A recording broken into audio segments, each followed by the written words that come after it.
Assalamualaikum warahmatullahi wabarakatuh. Nama saya Alivia Kurniawati Komaria dengan NIM 2216257201007 dari kelas SI 22B kelompok 3. Di sini saya akan mempresentasikan materi tentang algoritma K-means. Apa sih pengertian dari algoritma K-means? Yaitu algoritma unsupervised learning yang dipakai untuk mengelompokkan dataset yang belum dilabel ke dalam klaster yang berbeda. Tujuan dari algoritma K-means ini untuk mendapatkan kelompok data dengan memaksimalkan kesamaan karakteristik dalam klaster dan memaksimalkan perbedaan antara klaster. Algoritma K-means ini memiliki dua tugas utama. Yang pertama, menentukan nilai terbaik untuk titik pusat K atau senteroid dengan proses iteratif atau perulangan. Dan yang kedua, menetapkan setiap titik data ke pusat K terdekat. Titik-titik data yang dekat dengan pusat K tertentu kemudian dibuatkan sebuah klaster. Biasanya, algoritma K-means ini diaplikasikan pada segmentasi pasar, segmentasi citra, kompresi gambar, klasifikasi citra penginderaan jauh, dan lain sebagainya. Nah, di sini ada kelebihan dan kekurangan dari algoritma K-means. Kelebihan yang pertama, relatif sederhana dan mudah untuk diterapkan. Yang kedua, dapat diskalakan untuk dataset dalam jumlah yang besar.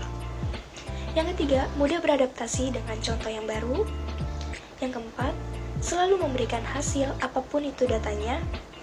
Dan yang terakhir, tersedia di berbagai tools atau software. Kekurangan yang pertama, perlu menentukan nilai K secara manual, sangat bergantung pada inisialisasi awal. Yang ketiga, dapat terjadi curse of dimensionality. Dan yang terakhir, K-means mengalami kesulitan mengelompokkan data di mana klaster memiliki ukuran dan kepadatan yang bervariasi. Ini adalah contoh kasus pada K-means.